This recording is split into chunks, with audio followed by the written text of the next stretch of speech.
ಎಲ್ರಿಗೂ ನಮಸ್ಕಾರ. ಅದಿತಿ ಅಜಯ್ ರೆಸಿಪೀಸ್ಗೆ ಸುಸ್ವಾಗತ. ಇವತ್ತಿನ ರೆಸಿಪಿಯಲ್ಲಿ ಮಸಾಲ ವಡ ಹೇಗೆ ಮಾಡೋದು ಅಂತ ತೋರಿಸ್ತಾ ಇದ್ದೀನಿ. ಮೊದಲಿಗೆ ಕಡಲೆಬೇಳೆನ ಒಂದು 4ರಿಂದ 5 ಅವರು ನೀರಲ್ಲಿ ನೆನೆಸಿಡಬೇಕು.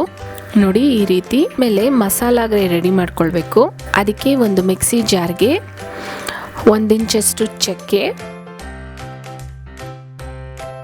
ಒಂದು 5ರಿಂದ 6 ಲವಂಗ, ಒಂದು 8ರಿಂದ 10 ಮೆಣಸಿನಕಾಯಿ, 1 ಇಂಚಷ್ಟು ಶುಂಠಿ.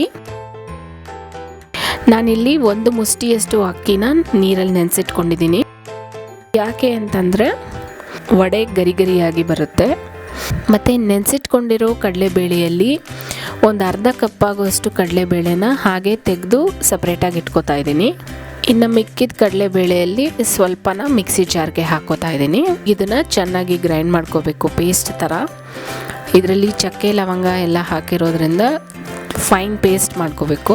ಈಗ ಇದಕ್ಕೆ ತೆಗೆದಿಟ್ಕೊಂಡಿರೋ ಕಡಲೆಬೇಳೆನ ಹಾಕ್ಕೊಳ್ತಾ ಇದ್ದೀನಿ. ಈಗಿನ್ನು ಉಳಿದಿರೋ ಕಡಲೆಬೇಳೆನ ಮಿಕ್ಸಿ ಜಾರ್ಗೆ ಹಾಕ್ಕೊಂಡು ತರಿಯಾಗಿ ಗ್ರೈಂಡ್ ಮಾಡ್ಕೋಬೇಕು, ಪೂರ್ತಿ ಪೇಸ್ಟ್ ಮಾಡಿಕೊಡ್ದು. ಇದೆಲ್ಲದನ್ನು ಒಂದು ಮಿಕ್ಸಿಂಗ್ ಬೌಲ್ಗೆ ಹಾಕಿಟ್ಕೊಂಡಿದ್ದೀನಿ. ಈಗ ಇದಕ್ಕೆ ರುಚಿಗೆ ತಕ್ಕಷ್ಟು ಉಪ್ಪು, ಹೆಚ್ಚಿಟ್ಕೊಂಡಿರೋ ಈರುಳ್ಳಿ,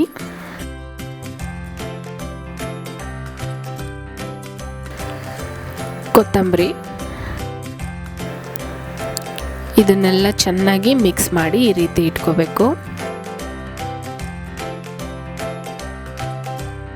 ಒಂದು ಬಾಣಲೆಯಲ್ಲಿ ಎಣ್ಣೆ ಕಾಯಕ್ಕಿಟ್ಟಿದ್ದೀನಿ.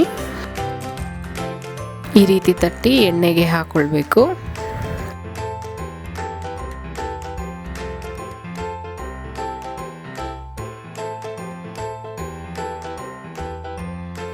ವಡೆ ಕಲರ್ ಚೇಂಜ್ ಆಗ್ತಾ ಇದೆ. ವಡೆ ಈ ಕಲರ್ ಬಂದರೆ ಚೆನ್ನಾಗಿ ಫ್ರೈ ಆಗಿದೆ ಅಂತ. ಇದನ್ನು ಪೂರ್ತಿ ಸಿಮ್ಮಲ್ಲಿ ಇಟ್ಕೊಂಡು ಮಾಡಿಕೊಡ್ದು, ಪೂರ್ತಿ ಹೈ ಫ್ಲೇಮಲ್ಲಿ ಇಟ್ಕೊಂಡು ಮಾಡೋಕ್ಕಾಗಲ್ಲ. ಮೀಡಿಯಮ್ ಫ್ಲೇಮಲ್ಲಿ ಇಟ್ಕೊಂಡು ಮಾಡಿದ್ರೆ ಚೆನ್ನಾಗಿ ಬರುತ್ತೆ. ಈಗ ಮಸಾಲ ವಡೆ ರೆಡಿಯಾಗಿದೆ. ಈ ವಿಡಿಯೋ ನಿಮ್ಗೆ ಇಷ್ಟ ಆಗಿದ್ರೆ ಲೈಕ್ ಮಾಡಿ, ಸಬ್ಸ್ಕ್ರೈಬ್ ಮಾಡಿ, ಶೇರ್ ಮಾಡಿ.